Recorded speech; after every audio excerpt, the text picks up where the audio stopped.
Welcome back to my YouTube channel English zone 3.5 में आप सबका स्वागत है। तो चलिए इस वीडियो में आज हम जानने वाले हैं यूज ऑफ वाज और वियर के बारे में।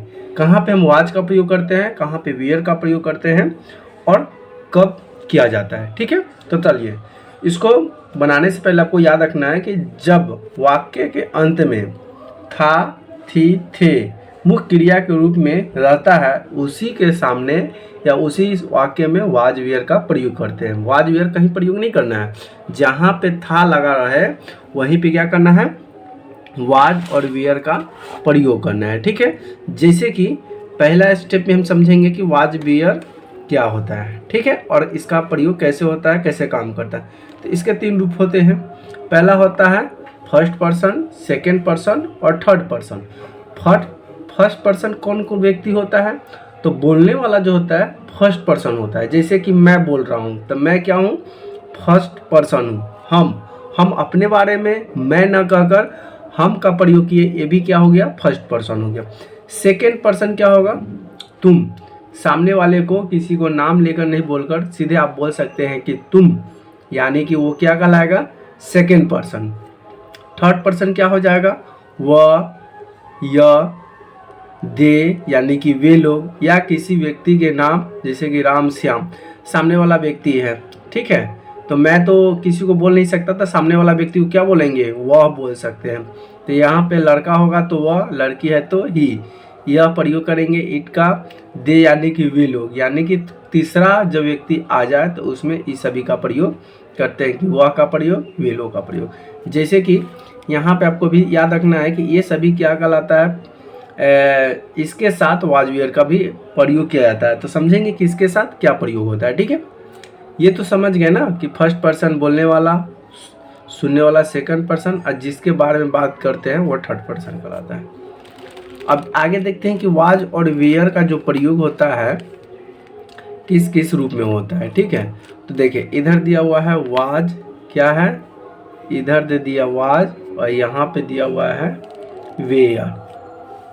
तो वाज का प्रयोग यहाँ देख लीजिए, आई रहे, ही रहे, सी रहे, या किसी का नाम हो एवं सिंगुलर नाउन के साथ, किसी का नाम हो लेकिन अकेला हो, सिंगुलर हो, तो उसके साथ वाज का वियर का प्रयोग करेंगे। वाज का प्रयोग और वियर का प्रयोग, वी रहे, यू रहे, दे रहे एवं प्लूरल वर्ड रहे। प्लूरल वर्ड कहने का मतलब है, अगर कोई लड़का है तो यहाँ पे लड़के हो जाएगा, दो लड़का है तो वहाँ पे प्लूरल हो गया, तो उसके साथ किसका प्रयोग करेंगे, उसके साथ हम प्रयोग करेंगे वेयर का। ठीक है, चलिए अब एग्जाम्पल की सहायता से समझते हैं कि किसका प्रयोग कैसे करते हैं। जैसे कि पहला आ गया, क्या है, मैं गरीब था, क्या है, मैं गरीब था, बीता हुआ बात के बारे में बता रहा है, यानी कि आई वाज पुअर। राम तैयार था तो राम वाज रेडी, क्या है, राम वाज रेडी। चलिए अब नेगेटिव सेंटेंस देखते हैं। तो ये आ गया अब नेगेटिव सेंटेंस। देखिए नेगेटिव सेंटेंस में भी था थे ही रहेगा, तो कैसे प्रयोग करते हैं। जैसे कि नेगेटिव सेंटेंस क्या कहा, इसमें भी वाज नॉट और वियर नॉट का प्रयोग करते हैं। जैसे देख लीजिए, मैं तैयार नहीं था, तो इसमें नहीं था तो नहीं आ गया ना, तो ये क्या कहलाएगा, नेगेटिव सेंटेंस कहलाएगा।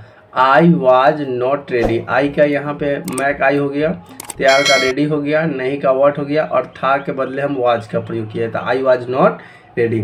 चलिए अगला एग्जाम्पल से समझते हैं एक और, आप लोग नेता नहीं थे, तो देखिए यू के साथ किसका प्रयोग करना है, वेयर का, तो you were not a leader, आप एक नेता नहीं थे। चलिए अब इंट्रोगेटिव सेंटेंस समझते हैं। अच्छा, इंट्रोगेटिव किसे कहते हैं, तो देखिए इसको समझना ध्यान से। इंट्रोगेटिव जब भी कोई वाक्य में अगर क्या बाहर निकल के आ जाए ना, तो वह हमारा इंट्रोगेटिव सेंटेंस कहलाता है। कौन सा सेंटेंस कहलाता है, इंट्रोगेटिव सेंटेंस कहलाता है। तो हमेशा आपको याद रखना है कि जिस वाक्य में अगर क्या पहले निकल कर आ गया तो वो क्या कहलाता है, इंट्रोगेटिव सेंटेंस।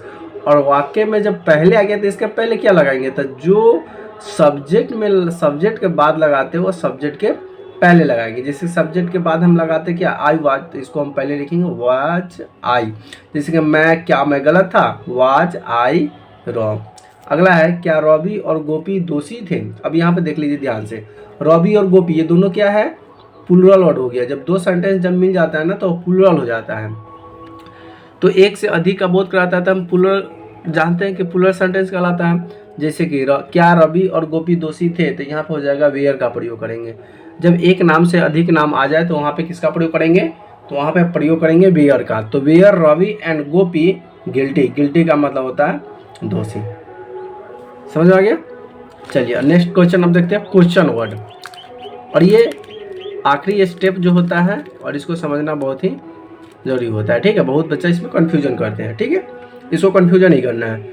वह क्यों रोता है, देखिए वह क्यों रोता है, ये क्वेश्चन बार बार हमारे गांव में या बोलचाल की भाषा में हर जगह ये किया जाता है। वो क्यों रो रहा है, वो क्यों रोता था, वो क्यों पढ़ता है, वो क्यों जा रहा है, तुम क्या कर रहे हो, ऐसा सेंटेंस रोज बोलचाल की भाषा में प्रयोग करते हैं।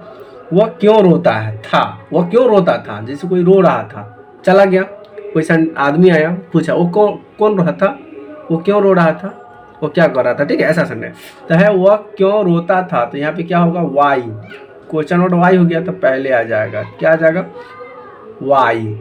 था है तो वाज लगाएंगे और ही चलाएगा यहाँ पे, तो वाई वाज ही, और रोना का वीप होता है तो यहाँ पे लिख देंगे वीप, तो वाई वाज ही वीप, वह क्यों रोता था। उसी तरह से है, वे लोग कहाँ जाते थे, तो कहाँ, तो कहाँ क्या है, क्वेश्चन वर्ड है तो इसको हम पहले लिखेंगे वेयर। वेयर के साथ किसका प्रयोग होता है, वेयर का, तो वेयर लगा देंगे। उसके बाद सब्जेक्ट लगाना है, तो यानी कि दे, आ जाते हैं तो गो, तो वेयर वेयर दे गो, वे लोग कहाँ जाते थे। ये हमारा यूज ऑफ वाज वेयर था। आशा करते हैं आपको ये वीडियो बहुत अच्छी लगी, और वीडियो अच्छी लगी तो वीडियो को लाइक करें, शेयर करें, कमेंट करें, और चैनल पर नहीं तो चैनल को सब्सक्राइब जरूर करें। थैंक यू, धन्यवाद, वंदे मातरम।